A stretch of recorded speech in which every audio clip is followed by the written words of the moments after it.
Hello and welcome to Tov News channel.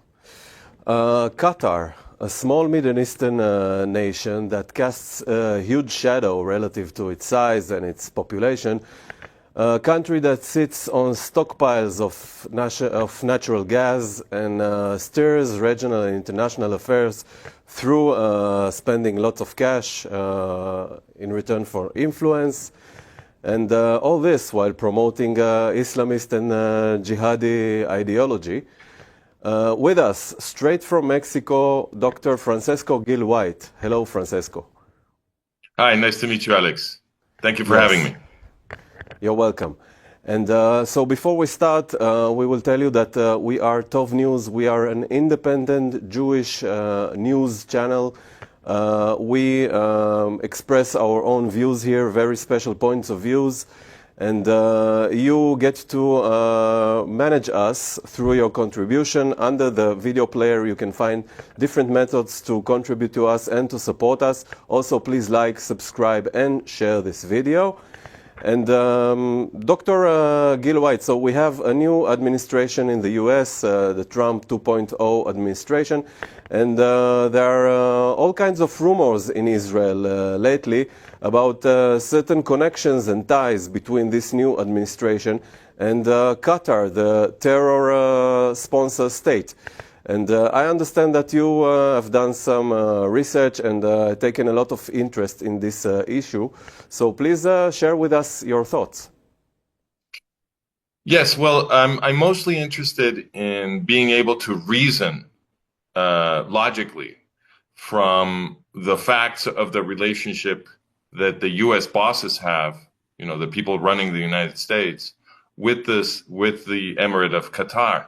I don't think we need any new tidbits of special relationships between people in the Trump administration and Qatar, because there's been a relationship of long standing between U.S. bosses and Qatar. So nothing's changed. So if you tell me there's a special relationship between Trump and Qatar, I would come back and say, well, sure, but there was a special relationship between Biden and Qatar, between Obama and Qatar, Clinton and Qatar, and so forth. So I think this is a strategic issue. It's not a personal issue with Trump.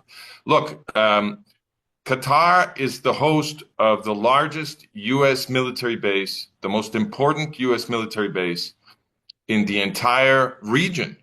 It's the headquarters of CENTCOM, Central Command, and the area of responsibility of CENTCOM is North Africa, the Middle East, and Central Asia. It's a gigantic, very important military base and headquarters, and it's in Qatar, which means that the U.S. has had for a long time an intimate strategic relationship with Qatar. Now, what should we conclude from this? I think the first thing we need to look at is how dramatically Qatar needs the United States. Qatar cannot exist without the United States base. Why? Because as you mentioned, it has gigantic gas reserves. In fact, I think it's the largest gas reserves in the world.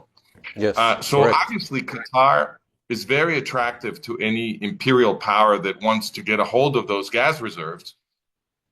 And therefore, Qatar cannot exist as an independent state unless it has a U.S. base there, because it's a tiny little peninsula of sand. It's entirely flat. It cannot be, it's the size of Connecticut. It cannot be defended. So what this means is that if the United States, the protector of Qatar, would like to change Qatar's foreign policy, it could do so in a second. And therefore, the fact that Qatar's foreign policy, as you just mentioned, is to finance the growth of jihadi terrorism around the world, and in particular, jihadi terrorism directed against the state of Israel, well, then that's U.S. policy. Because the U.S. bosses could change Qatari policy in a second. In a second. All they have to do is say, look, if you don't do X or Y, we will leave Qatar. We will put everything in Saudi Arabia, or we will put everything in Israel, or we will put everything somewhere else. the threat of leaving would be enough to make Qatar change its foreign policy. The demonstration is that when Joe Biden told the Qataris that they had to expel Hamas leaders, which happened just a few weeks ago for the first time, Qatar was like, okay. The only reason that happened is that it had become too embarrassing that the Hamas leaders were all living in Qatar. It just became too embarrassing. So Biden told them, you have to kick them out, which they did. But Biden could have told them, you have to stop financing Hamas. He could have told them, you need to force Hamas to return the hostages, or any of a million things that the U.S. bosses could have made Qatar do, and they don't do it. Trump didn't do it in his first, in Trump 1.0, right? His first administration. He didn't do that. He didn't force Qatar to change its pro-jihadi policy, and he's not going to do it now. So nothing has changed, and it's not a Trump personality issue. It's not a personal idiosyncrasy. This is U.S. policy, and what it suggests is that, at least in this dimension, Trump is exactly the same as Biden. So after we've explored the Qatari part of the equation, what's in it for Qatar, we will have now a quick word from our sponsor, and then we will explore the other side of the equation. So please, a quick word from our sponsor. כמה הייתם מוכנים לשלם על מנת שתתפרק עד היסוד אג'נדת הפרוגרס והפקידות? כל זה עומד על הרעיון שאין טוב ורע, יש חזק וחלש. ואתה תמיד צריך להתייצב לצידו של החלש. 2024 מהפכה. התקשורת העצמאית, האנטי-ממסדית, משנה סדרי עולם. You know you're a fake. Your whole network, the way you cover it, is fake. That's why nobody trusts the media anymore. היום אני קוראת כותרת ואני מבינה מה האינטרס מאחורי הכותרת, מה הכותרת באה לעשות, מה לעשות לי, לאן היא מכוונת אותי ומי כנראה היוזם שלה בכלל. בדיוק כמו בארצות הברית, התקשורת בישראל מוטה שמאלה עם תקציב עצום של מעל 5 מיליארד שקל בשנה, והיא מנסה לסתום לנו את הפה. לא יודע אם אתם שמעתם על ערוץ טוב, אבל באמת לעומתו ערוץ 14 זה פילוני. ערוץ טוב ממשיך להביא את הבשורה, אבל בלעדיכם אי אפשר יהיה לנצח במהפכה הזאת. תנו לנו את הכוח ותמכו בנו כדי שנוכל להמשיך ולייצר עיתונות עצמאית, יהודית ולאומית. לכל אפשרויות התמיכה, ייכנסו לקישור מתחת לנגן. אנחנו מבינים שבחינם אז אין חינם בעולם. אז כנראה שיצטרך להיות תשלום סמלי מסוים רק בשביל לקבל משהו אמיתי. We are back in Tov News channel with Dr. Francesco Gil-White, and we were discussing Qatar. So to wrap up the first part of our discussion, we understand that the Qatari interests are mainly rooted in protection, which stems both from the topography of the country, which we discussed, and also I will add from the demographic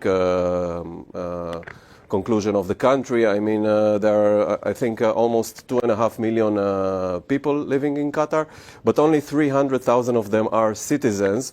So there isn't much population there to protect itself. I mean, and to serve in military forces, and naturally it would need outside protection. Now, we also spoke about the natural gas reserves of Qatar. The U.S., with Donald Trump in power now, is supposed to unleash its energetic potential. So this natural gas reserve, I don't think it's very significant for the U.S. So the question that rises is, what's in it for the U.S.? Well, clearly, what's in it for the U.S. is whatever Qatar is doing. If the United States does not change Qatari policy, that means it's happy with Qatari policy. And I think that if we look more broadly at the policy of the U.S. bosses, we see a very consistent picture. I could tell you a very long list, but I'll keep it short. Before the Hamas attack of October 7th, 2023, 6 months before, the U.S. released $6 billion for Iran. For Iran, who is also a sponsor of Hamas and other terrorist groups that are dedicated to the genocidal destruction of the Jewish state. the U.S. freed $6 billion for Iran. And after the Israeli operation in Gaza began, they announced $100 million for Hamas. Of course, they said it was, humanitarian aid, but nobody's going to receive that is not Hamas. So it's for Hamas. That's consistent with the Qatari policy. That's in perfect alignment with Qatari policy. Or I could mention the several $billion, I think something like almost $3 billion a year that Egypt gets because of the peace agreement, so-called, signed in 1979, right, with Israel. So the U.S. has been rewarding Egypt for signing a piece of paper, a peace agreement that Egypt would never intended to keep. As we now know, it has been violating the agreement because in the Philadelphia corridor, once Israel controlled it, they found more than 150 tunnels there that Egypt was using to support Hamas. So all of the money that is going to Egypt, which Egypt spends on armament that is coming from the United States, well, that's obviously consistent with the pro-Qatari policy. How about the money that the United States sends to Lebanon, to the Lebanese military? They've been spending billions of dollars on the Lebanese military since 2003. The Lebanese military is an appendage of Hezbollah. Everybody who looks at Lebanon for the last couple of decades knows that. The greatest recipient of U.S. weapons in the entire world is Saudi Arabia, a mortal enemy of Israel that has been a major financier of terrorist anti-Semitic movements. If you go back in history, you'll find the amazing scandal, Iran-Contra, in the 1980s, when Ronald Reagan was discovered, Reagan and Bush Sr. were discovered to be sending billions of dollars in armament to Ayatollah Khomeini, the founder of the Iranian world jihad, the guy who promises to exterminate the Israeli Jews, the regime that promises every month that they're going to commit genocide in Israel. They were sending billions of dollars in weapons year after year during the 1980s in secret to the Iranians. I could go on. The list is very long, but the most important item in that list is the Oslo so-called peace process, because the Oslo process brought PLO Fatah inside the Jewish state. It gave militarily strategic territory to PLO Fatah. And PLO Fatah, though people don't know this anymore, is the creator of Iran. It was PLO Fatah that armed and trained Ayatollah Khomeini's guerrillas that fought the Iranian Islamic Revolution. They trained them in Lebanon, in training camps in Lebanon during the 1970s. This was on the front page of the New York Times in 1979 when the Iranian Islamic Revolution happened. It's not as if the CIA doesn't know this. Ordinary people don't know this because it has disappeared from the news and from academic papers. But it was reported on the front page of the New York Times in 1979. And of course the CIA knows this. So when they invented the Oslo process to bring Iran's daddy, PLO Fatah, into militarily strategic territory of the Jewish state, they knew exactly what they were doing. And once again, it's completely consistent with everything else that the U.S. bosses are doing. Clearly, their policy is to destroy Israel. Well, exactly, and not only that, regarding the Islamic Revolution, there's also ample evidence of actual Palestinian terrorists aiding the revolution in Tehran in 1979, actively fighting alongside the Islamist regime. And but up until now, we were only discussing results. I mean, the results and the consistency of the American policy along the years proves that it is in U.S. interests to promote this so-called alliance with Qatar. No, I disagree. I don't think it's in the interest of the United States, because the United States is... Correct. Let me correct myself. Not the United States interests. Certain actors within the U.S. system. Exactly. Yes. Yeah. So this is my next question. What are the interests that drive this policy? Is it the industrial military complex? Is it a continuation of maybe the Obama regional integration policy? What's the interest behind this? No, I think the interest is primarily political. So you have to think of this in terms of freedom and slavery. So Qatar is I think, perhaps the most extreme slave state that now exists. So according to a recent article by the New York Times, 94% of the economically active population in Qatar are foreigners. You were mentioning this earlier. Most of those foreigners are slaves. I'm not saying that as a metaphor. I'm saying that literally. So these are people who are brought to Qatar with false promises of employment, or else they're kidnapped in different countries, many from the Philippines, from India, from other places. And once they're in Qatar, they take their passports away, so they cannot leave. And they become prisoners. They become literal slaves in Qatar. Their employers pay them when they want to. When they don't, they don't. They are physically abused. Some of them are sexually abused. There's a lot of sexual slavery in Qatar. And these people have no protection of human rights or labor rights or anything like that. And whenever their employers don't feel like they need them anymore, they just throw them in the street, and they starve to death. This is the situation in Qatar. We're talking, there's something like 2 million slaves or something like that. So it's a slave state. Now, what is Israel? Israel is the state founded by the Jewish people as a Jewish state, and the Jewish people are the people that they're the social and political movement that was founded on the story of a slave revolt. Okay, so the law of Moses, which is promulgated in the Torah, is a body of law that the Israelites received after they staged a slave revolt against their owner, against their master, the Egyptian Pharaoh. And therefore, Jewish law is exquisitely designed to fight oppression and to abolish slavery. So when you, and this has been going on ever since the Jewish people began making waves in history.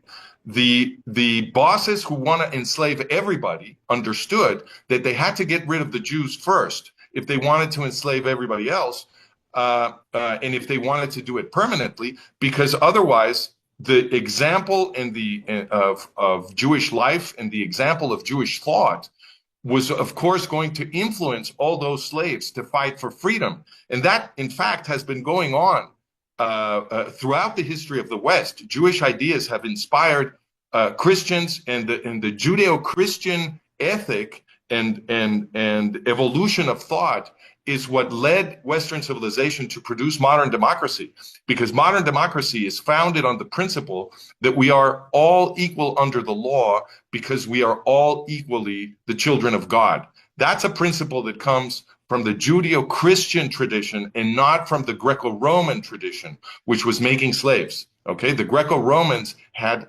hundreds of thousands of slaves, millions of slaves. So what is going on right now, what the U.S. bosses are doing, is they are assisting the jihadi movement, because the jihadi movement, well, first, because they want to extinguish freedom. They're pro-slavery, and the jihadi movement is the greatest force in the world right now that is trying to enslave everybody.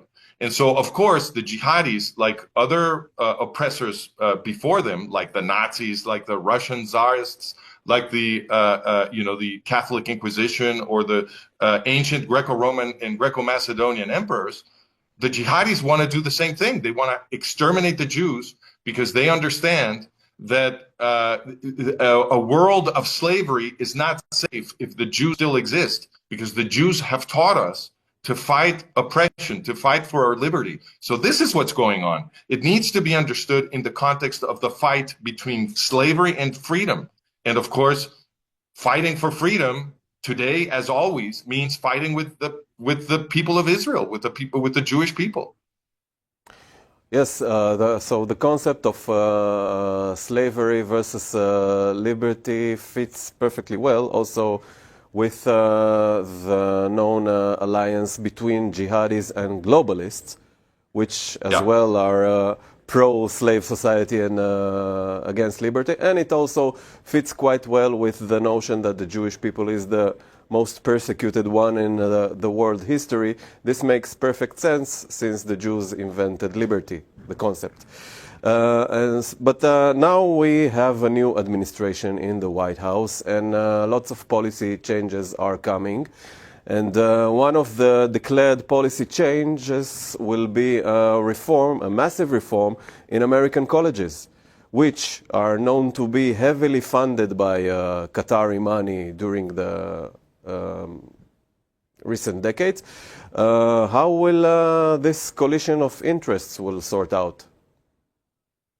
So the way I interpret that, so you need to interpret everything in a global context. So on the one hand, as you say, there is a push to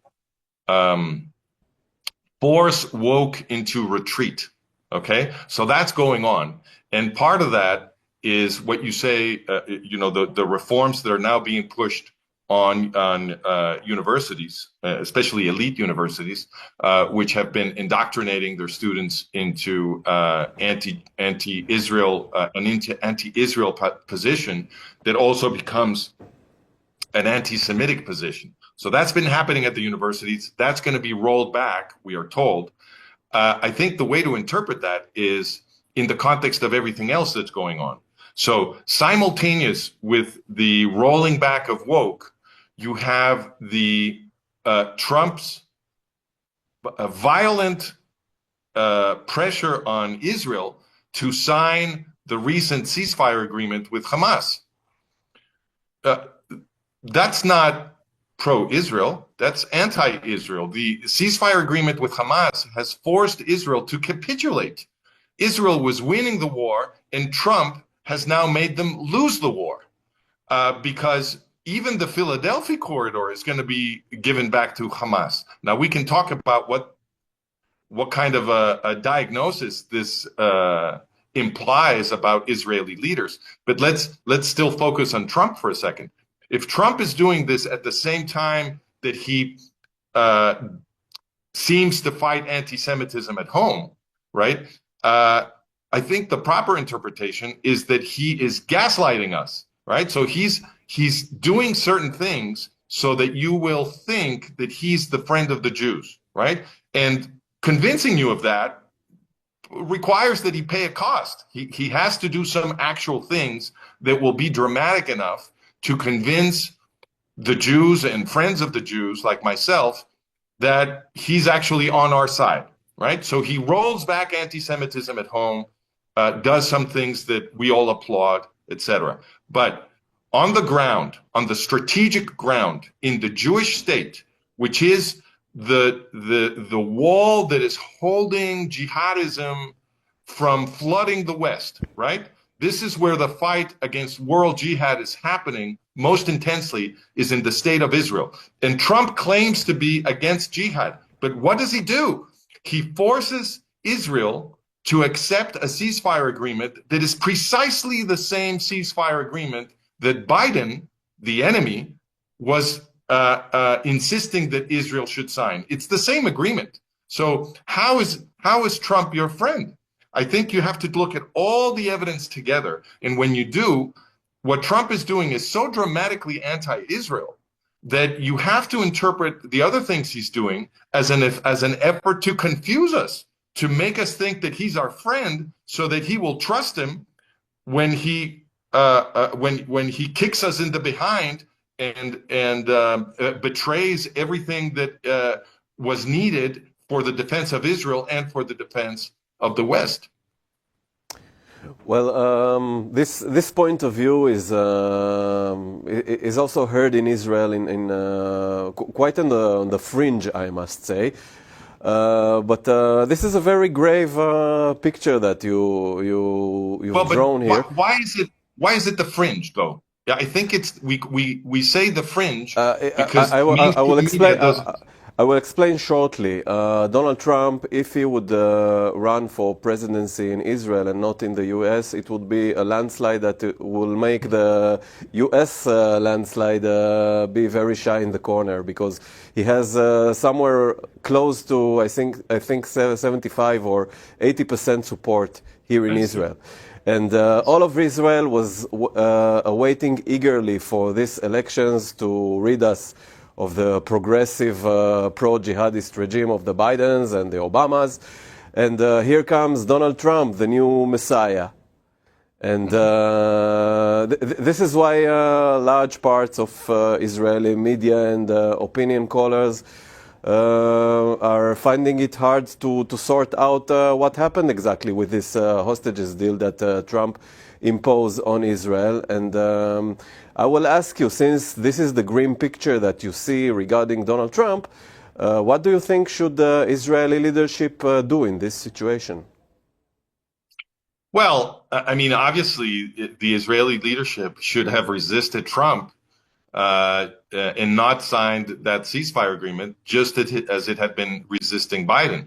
But see, the Israeli bosses, I like to call them the Israeli bosses because they're not really leaders. Leaders of Israel would be defending the Israeli Jews, and that's not what these people are doing. So I'm going to call them the Israeli bosses. These Israeli bosses, they've been facing a lot of pressure from the Israeli public to win the war, because well, October 7th was just an amazing massacre, and it united Israelis to fight against jihadi terrorism. So there's been a lot of pressure on Netanyahu and his buddies to win the war, and because of that pressure, when it is a matter of resisting Biden, who was represented as an enemy, right? The pressure of the Israeli public, plus the character that Biden embodied, which was enemy of Israel, right, made it so that the equation was, well, the Israeli bosses have to resist Biden. Otherwise, they will lose power in Israel. Everybody will be so offended in Israel that they won't be able to stay in power. However, if in the White House, a friend of Israel takes power, right? A character that embodies a person that embodies the character friend of Israel becomes the president of the United States, then the people running Israel, the Israeli bosses, can cave into him without that producing, impossible offense in the Israeli public. Why? Because if a friend is asking you to sign the ceasefire agreement, then a lot of people think, well, then it must be okay, because Trump wouldn't want us to commit suicide. He's our friend. So if he wants us to sign the agreement, we will do it. That's what makes it possible for this to happen. So long as Biden is president, Netanyahu cannot do this. But once Trump becomes president, he has cover, you see? And the cover is what you mentioned. It's the very high approval rating that Trump has in Israel. That's what allows this maneuvering room to produce the betrayal we just saw. Dr. Francesco Gil-White, it was a real pleasure, and I think I learned a lot personally. I think also our viewers, and hopefully we will do this again soon. Thank you so much. It'll be my pleasure. See you soon. Thank you. And thank you, our viewers at home. Feel free to comment below about the discussion you've just witnessed. Also, you can find under the video player multiple options to support our activity. We are an independent Jewish news channel. Please like and subscribe to our channel. And until next time, bye-bye. כמה הייתם מוכנים לשלם תמורת ועדת חקירה שאתם סומכים עליה? מערכת המשפט שלנו עוסקת בהשלטת כוחותיה על הציבור והשתלטות על הדמוקרטיה. אנחנו ראינו את השופטים מפגינים, משתתפים בקפלן, בבייניש, את כל המלצרים האלה, זה פשוט מזעזע. אין. 2024 מהפכה. התקשורת העצמאית, האנטי-ממסדית, משנה סדרי עולם. You know you're a fake. Your whole network, the way you cover it, is fake. That's why nobody trusts the media anymore. They are basically just a propaganda tool and activists. They're not anymore journalists, they became activists. Also the tech is working together with the media and there was censorship on Google, on YouTube.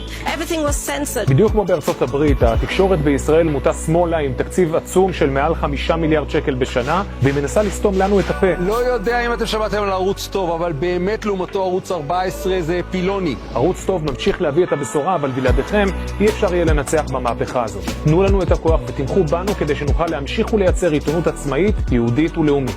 לכל אפשרויות התמיכה, ייכנסו לקישור מתחת לנגן. אנחנו מבינים שבחינם אז אין חינם בעולם. אז כנראה שיצטרך להיות תשלום סמלי מסוים רק בשביל לקבל משהו אמיתי.